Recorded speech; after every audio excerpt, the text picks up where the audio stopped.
Hello मेरे भाई, मैं हूं चंद्रहास कुमार। आज हम एक और नए टॉपिक के साथ आ चुके हैं, जो कि इस टॉपिक का नाम है प्लास्टर ऑफ पेरिस। मेरे भाई, प्लास्टर ऑफ पेरिस, देखिए बात हम आपको समझाएं। प्लास्टर ऑफ पेरिस ये क्या है कि अम्ल क्षार एवं लवण का मेरे भाई मोस्ट इंपोर्टेंट क्वेश्चन है। एग्जाम में मोस्ट इंपोर्टेंट है, जो कि एकदम बहुत ज्यादा ये पूछे जाने वाले क्वेश्चन है ना। कि ये बेकिंग सोडा हो गया, घावन सोडा हो गया, विरंजक चूर्ण हो गया, प्लास्टर ऑफ पेरिस हो गया, इसमें से क्या होता है कि ये मोस्ट इंपोर्टेंट होते हैं। इनको पूरा हम लोग सीखेंगे। इसका रासायनिक नाम भी सीखेंगे, अणु सूत्र भी सीखेंगे, बनाने की विधि भी सीखेंगे, भौतिक गुण भी सीखेंगे और रासायनिक गुण भी सीखेंगे, और इसका उपयोग कहाँ होता है इसको भी हम लोग सीख लेंगे। मात्र एकदम बहुत छोटा लेक्चर होगा, 5-10 मिनट का होगा, लेकिन पूरा सिखाने की कोशिश रहेगी हमारी। देखिए चलिए टाइम न गवाते हुए पूरा हम स्टार्ट कर देते हैं हम लोग। कि पहले हम लोग देखेंगे प्लास्टर ऑफ पेरिस, इसको हिंदी में प्लास्टर ऑफ पेरिस, ठीक ना। अब इसको यहां देखेंगे रासायनिक नाम क्या होता है। प्लास्टर ऑफ पेरिस का रासायनिक नाम होता है मेरे भाई कैल्शियम सल्फेट। क्या है? Calcium sulphate hemihydrate. Calcium sulphate hemihydrate. क्या? Calcium sulphate hemihydrate. देखो अणु सूत्र में यहां रखेंगे CaSO4 डॉट 1/2 H2O ना। CaSO4 dot 1/2 H2O। ठीक, इतना हो गया। हमको अणु सूत्र याद हो गया और रासायनिक नाम भी याद हो गया। अब ये देखेंगे बनता कैसे है, ये प्लास्टर ऑफ पेरिस बनते कैसे हैं, निर्माण विधि देखेंगे। इधर देखिएगा कि जब कैल्शियम सल्फेट इधर आ जाते हैं, इधर जब कैल्शियम सल्फेट डाइहाइड्रेट, देखिए एक मिनट, जब कैल्शियम सल्फेट डाइहाइड्रेट, इसको हम लोग क्या बोलते हैं? जिप्सम बोलते हैं। क्या बोलते हैं मेरे दोस्त? जिप्सम बोलते हैं। किसको?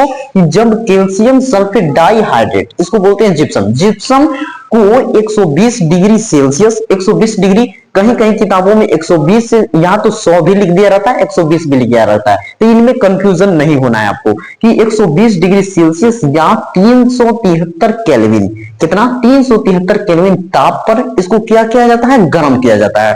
इधर देखिएगा, गर्म किया जाता है तो निर्जलीकरण के द्वारा, निर्जलीकरण, अभी हम आपको बता दें निर्जलीकरण क्या होता है। निर्जलीकरण के द्वारा प्लास्टर ऑफ पेरिस का निर्माण होता है, ठीक ना। अभी फिर समझिए, जो ये जिप्सम है, जिसको नाम हम देते हैं कि जब calcium sulphate dihydrate, calcium sulphate dihydrate, उसको बोलते हैं जिप्सम। जिप्सम को ना क्या करते हैं? 120 डिग्री सेल्सियस या 373 केल्विन डिग्री सेल्सियस पर गर्म किया जाता है ना, तब जाके हमारा निर्जलीकरण के द्वारा हमारा प्लास्टर ऑफ पेरिस बनता है। प्लास्टर निर्जलीकरण का मतलब होता है कि जिसमें से वाष्प को, पानी को वाष्प के रूप में उड़ाया जाए, वाष्प के रूप में उड़ाया जाए, पानी के रूप में खत्म किया जाए, वहां पानी कम होने लगे, उसको निर्जलीकरण बोलते हैं। क्लियर है? बढ़िया। अब देखते हैं, बराबर समझ गए कि देखिए ये हमारा क्या है कि यहाँ पे हमारा जो ये जिप्सम है, कि कैल्शियम सल्फेट डाइहाइड्रेट, ये ना कैल्शियम सल्फेट डाइहाइड्रेट, इसको बोलते हैं जिप्सम। ये हमारा जिप्सम है। ये ये डेल्टा का साइन क्या है? ये गर्म को शो कर रहा है, हीट को दिखा रहा है। 120 डिग्री सेल्सियस पर इसको गर्म किया जा रहा है। तो गर्म करने पे क्या हो रहा है? यहाँ देखिए कि जो यहाँ पे अभी दो अणु, जो जल के दो अणु हैं, वो हमारे पानी में दो हिस्सों में बट गए।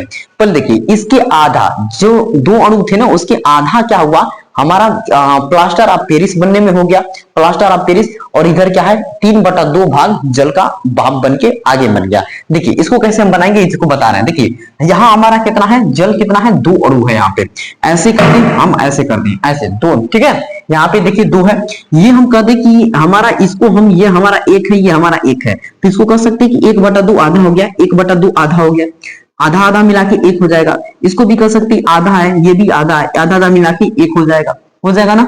तो यहां से ये 1/2 हमारा ये क्या है? जिप्सम, ये क्या बोलते हैं? प्लास्टर ऑफ पेरिस बनाने में हो जाएगा, जो कि calcium sulphate hemihydrate, calcium sulphate hemihydrate plaster of Paris बन गया। देखिए कैल्शियम सल्फेट हेमीहाइड्रेट मतलब कि 1/2 को बोलते हैं अर्ध भी बोल सकते हैं या हेमी बोल सकते हैं, हेमीहाइड्रेट, ये प्लास्टर ऑफ पेरिस बन गया। और जो बच गया हमारा जल, वो हमारा क्या हुआ? अलग हो गया कि नहीं? अलग हो गया। देखिए ये 1/2 अलग, ये 1/2 अलग, ये 1/2 अलग, ये सबको जोड़ देंगे तो कितना आ जाएगा? 3/2। ये हमारा जल अलग हो गया और इतना आधा जल हमारा क्या हुआ? प्लास्टर ऑफ पेरिस बनने में बन गया। यहां तक हमारा हो गया, ये बनाने की विधि हो गई। अब हम इसके भौतिक गुण देखेंगे, उसके बाद रासायनिक गुण देखेंगे, फिर उसके बाद उपयोग देख लेंगे। ये पूरा ही टॉपिक कंप्लीट हो जाएगा मेरे दोस्त। अगर सीख लेंगे तो मेरे भाई 4 नंबर 5 नंबर क्वेश्चन आपके कहीं जाने वाला नहीं है। यहां तक स्क्रीनशॉट ले लो। अब हम इसके भौतिक गुण लिखकर समझा रहे हैं आपको। प्लास्टर ऑफ पेरिस का रासायनिक नाम बता दिया, कैल्शियम सल्फेट हेमीहाइड्रेट होता है, ठीक है। और उस सूत्र बता दिया CaSO4 डॉट 1/2H2O, ये होता है। क्लियर है? यहां तक भी क्लियर है। अब हम भौतिक गुण आपको बताया है कि भौतिक गुण बताना है, तो देखिए भौतिक गुण पहला नंबर हमारा ये सफेद रंग का चूड़ होता है। कैसा कलर होता है? ये सफेद रंग का चूड़ होता है। दूसरा में यह जल में अघुलनशील होता है। क्या है? जल में अघुलनशील, मतलब कि जल में ये पूरी तरह से मिलेगा नहीं, ये जल में पूरी तरह से ये मिलता नहीं है, पूरा तरह से घुल नहीं पाता है। ये हमारा प्लास्टर ऑफ पेरिस, ये सफेद रंग का चूड़ होता है। बात क्लियर है? इसे पानी में डालने पर ना, इसको जो हमारा प्लास्टर ऑफ पेरिस है, इसको पानी में डालने के बाद यह पानी को सूख कर कठोर हो जाता है। पता है आपको कि जब भी कभी हमारा प्लास्टर ऑफ पेरिस होता है, जब भी हड्डियां उड्डियां टूट जाती हैं तो प्लास्टर किया जाता है। तो प्लास्टर किया जाता है तो उसको पहले गीला जैसा रहेगा और उसको सूखने के बाद एकदम कठोर हो जाता है, एकदम सूखा जाता है, एकदम कठोर हो जाता है कि नहीं हो जाता है? तो आपको ये 2-3 ठीक क्या करना है, इसका भौतिक गुण याद रखना है, क्योंकि एग्जाम में मिलेगा लिखने के लिए, तो आप तुरंत लिख देंगे मेरे भाई। बोलिए सही है? यहां तक स्क्रीनशॉट लीजिए। हट जाते हैं, बहुत रासायनिक गुण भी लिखवा देते हैं एक आधे, फिर उसके बाद हम करवाएंगे अपना उपयोग। चलिए पहले यहां तक करिए। हम प्लास्टर ऑफ पेरिस का रासायनिक गुण भी देख लेंगे। एक रासायनिक गुण भी मिल जाता है लिखने के लिए। तो रासायनिक गुण में क्या होगा? जल का प्रभाव को देख लीजिए। जल का प्रभाव क्या होगा यहाँ पे कि जब POP मतलब प्लास्टर ऑफ पेरिस को जल में घोला जाता है, तब यह जल सोखकर क्या होता है? जल सोखकर जिप्सम का निर्माण कर लेता है। बात समझ रहे हैं कि ये क्या है कि जब POP मतलब प्लास्टर ऑफ पेरिस को जल में घोला जाता है, तब ये जल सोखकर जिप्सम का निर्माण कर लेता है मेरे दोस्त। ये देखिए प्लास्टर ऑफ पेरिस है, इसको जल में क्या करते हैं कि जल के साथ घोलते हैं इसको, तो यहाँ पे हमारा क्या बन जाएगा? फिर से वो जिप्सम बन जाएगा। ठीक है ना? एक बात, छोटी सी बात क्लियर करिए। अब इसको स्क्रीनशॉट लीजिए। अब हम उपयोग लिखवा दे रहे हैं इसका। चलिए मेरे भाई, प्लास्टर ऑफ पेरिस का हमने सब कुछ देख लिया, उसका रासायनिक नाम देख लिया और उस सूत्र देख लिया, और हम उसका बनाने की विधि देख लिए, भौतिक गुण भी देख लिए। अब हम रासायनिक गुण भी देख लिए।